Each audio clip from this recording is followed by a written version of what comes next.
Okay, so I'm gonna give you a quick tip on what I like to do. If you're using a chemical stripper, you'll know what I'm talking about.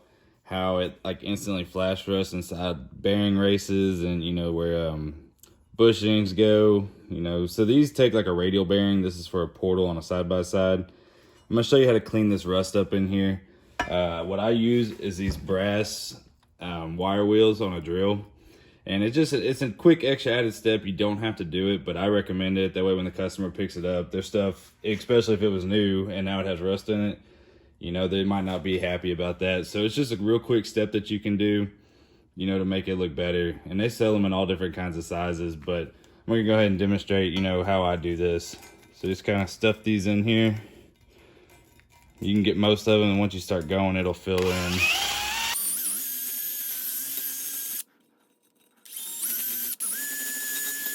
We're gonna go do this other one too, and then I'll show you what it looks like when you're done.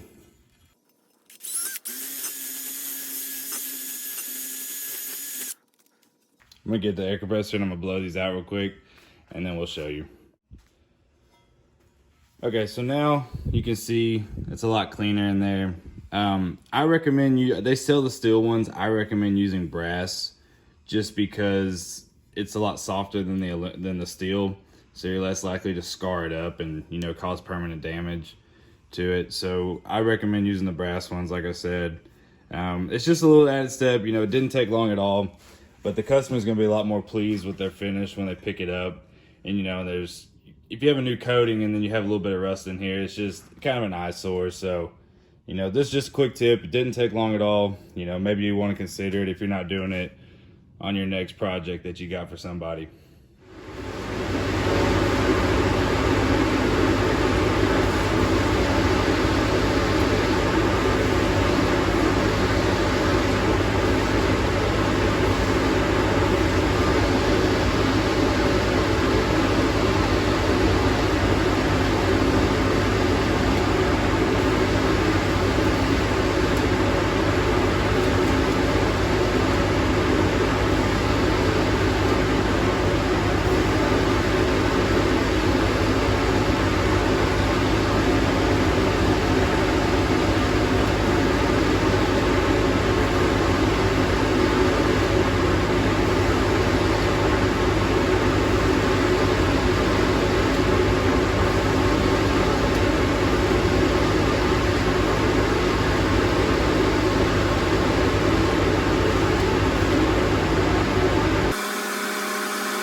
Thing we got for this X3 is these nice billet radius arms that go in the rear.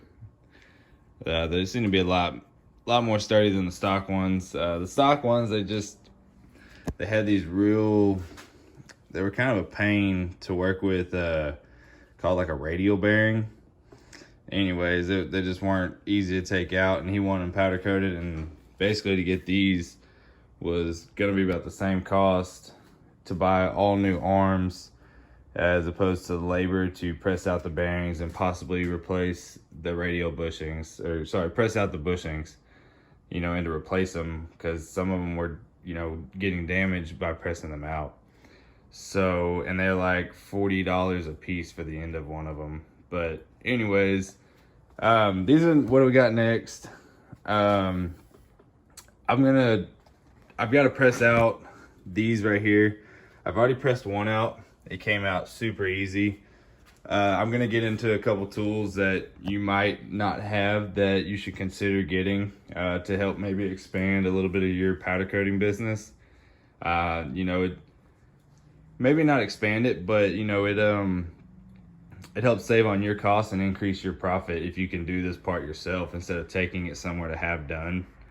And customers kind of like when they can just drop something off, and you know, sometimes like if they don't have a press, you know, it's kind of nice that you can do it all in the house and then give it back to them completed.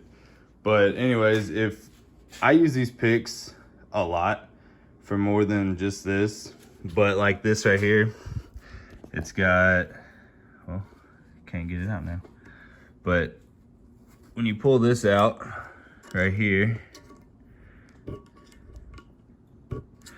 well, I can't get it out now. It's kind of hard with one hand, but you want to pull this out. So, all right, now that we got that out, there's this O-ring right here, which, yeah, you could use a flathead and stuff, but, you know, you stick this under there like that, pull that out, and then there's also the snap ring. So if you don't have a set of snap ring pliers, you know, this is something that they're cheap, you know, get a set. You know, instead of trying to wiggle these out with a couple of flatheads or something, you can literally just squeeze it. Sorry, doing this one-handed, trying to look through the camera, and pull it out. And now it's ready to go on the press. And my press is just a cheap Harbor Freight press. Was it like 150 bucks, or it was when I got it, around there. And I also put the air compressor 20-ton jack on mine. But you don't have to do that. You can just crank it if you don't want to spend the extra money. But it makes it a lot nicer. It travels a lot quicker. Just press the button and it goes down. Usually I use that to get the press where I want it.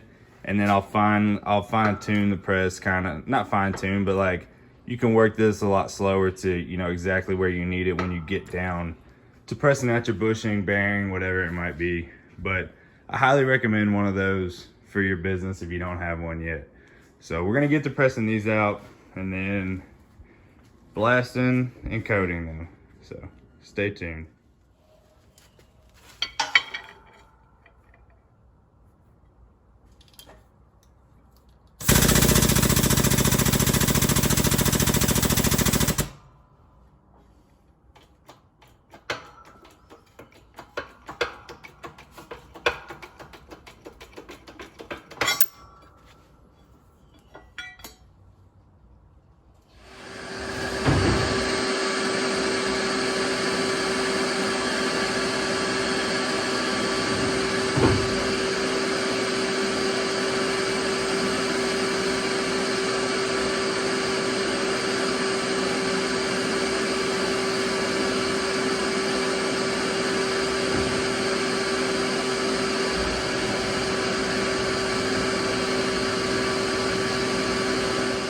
So these came out real good. We already got the house put back in, the set screws. Next, we got to put the bushings back in, and they're in the freezer right now. The freezer helps them shrink a little bit, so when you go to press them in, that they're not as tight. And then once they get back up to the same temperature as the part that they're in, everything's back to normal. It doesn't hurt anything, it just makes it a little bit easier on you. So that's gonna be the next step we're gonna do to get these back together, and then we're gonna get them back on the X3. Okay, so you just saw me take these out a little bit ago. We're gonna put them back in now. I was messing with something else, so I'm not gonna readjust this, but I just have a wood block in between here, a 4x4, and I have both plates on the bottom, or top and bottom. So we're gonna get this out of the freezer and get it pressed in real quick.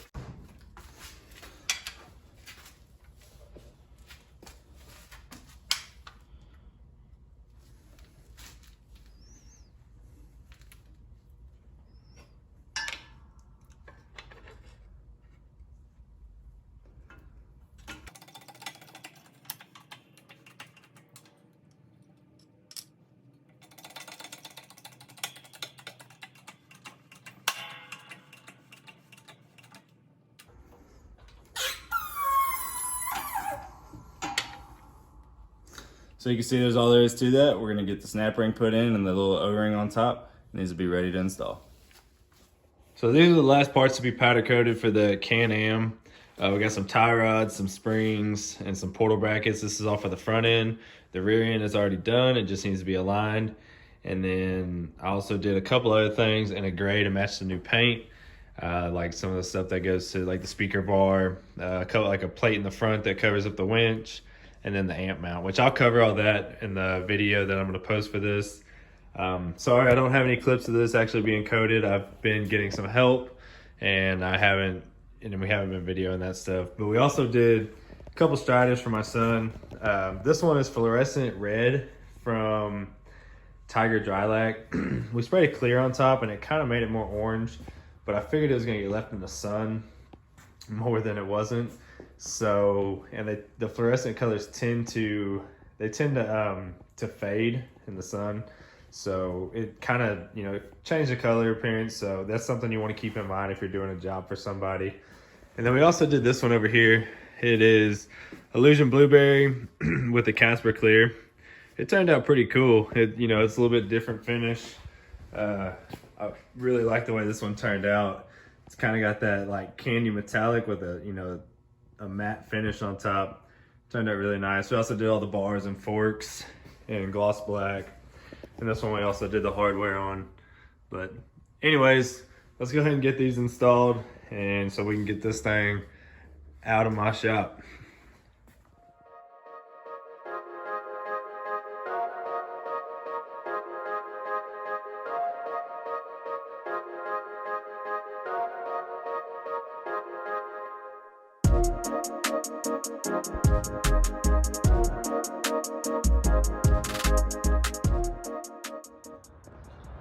So we'll go ahead and do a video tonight. I finally got this thing finished up and all put back together. I don't know if I'm gonna get a chance to take a video tomorrow. The customer's actually gonna come pick it up.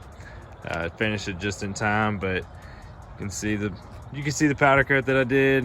It actually looks pretty good in this light with the rock light shining on it. This bike turned out real well. I'm gonna try to do a full video on everything I did add to it. I don't know if I'm gonna be able to get to it all. Hopefully I will, because it turned out freaking awesome. But I mean, this thing is sweet.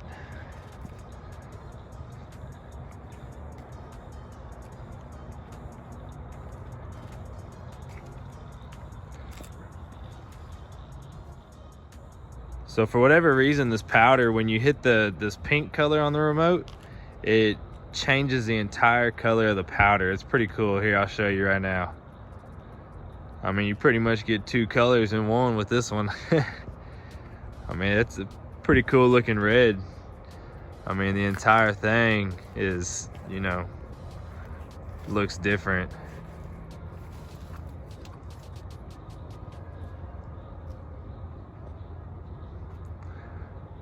You still see some yellow, but you know, just kind of throws that effect of the red in it. It's pretty neat. And then this one kind of actually makes it glow.